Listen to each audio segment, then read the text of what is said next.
Como está seu coração? A meditação dessa manhã encontra-se no livro de Hebreus, capítulo 3, versículos 7 e 8. Olha o que diz. Assim como, pois, diz o Espírito Santo, hoje, se ouvirdes a sua voz, não endureçais o vosso coração.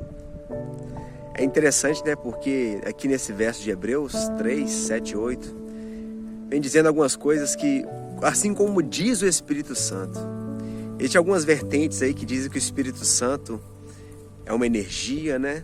Mas como assim uma energia diz? Para dizer alguma coisa tem que ser uma pessoa. O Espírito Santo não é uma energia. O Espírito Santo é uma pessoa.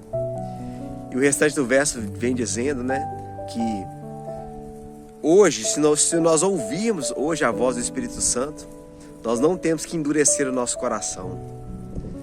Sabe, queridos, nós podemos escolher em relação a Deus, em relação ao Espírito Santo, como nós vamos reagir de acordo com a voz dele.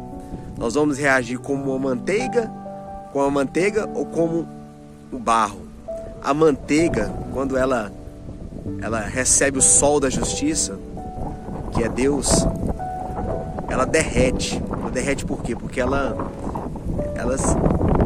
o sol ali, ele acaba desintegrando ali a manteiga. E Deus, ele vem na nossa vida, ou a gente é como a manteiga que se derrete aos pés de Jesus, ou a gente é como o barro. O barro, quando ele está sob a influência do sol, ele endurece o coração dele. Endurece, né? E hoje Deus nos chama a tomar uma decisão de como nós iremos reagir perante a voz do Espírito Santo. Você vai agir como o barro ou como a manteiga? O barro, quando ouve a voz do Espírito Santo, o coração endurecido, endurece o coração.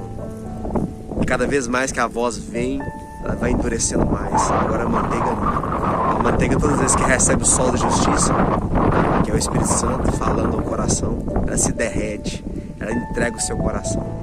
Eu gostaria de orar por mim e por você nessa manhã, para que nós possamos ser como a manteiga, sob a influência de Deus, do Espírito Santo, e não como o barro, pois a manteiga, ela se derrete aos pés de Jesus. Já o barro, ele endurece o coração. Vamos orar? Senhor amado, Pai querido, sabemos agora, Pai, que nós temos que ouvir a Tua voz, não endurecer o coração como o barro sob a influência do sol, Pai. Que sejamos como a manteiga, Pai, que derrete aos pés de Jesus. Que o Senhor abençoe a nossa manhã, o nosso dia. É o que eu te peço, Pai, em nome de Jesus.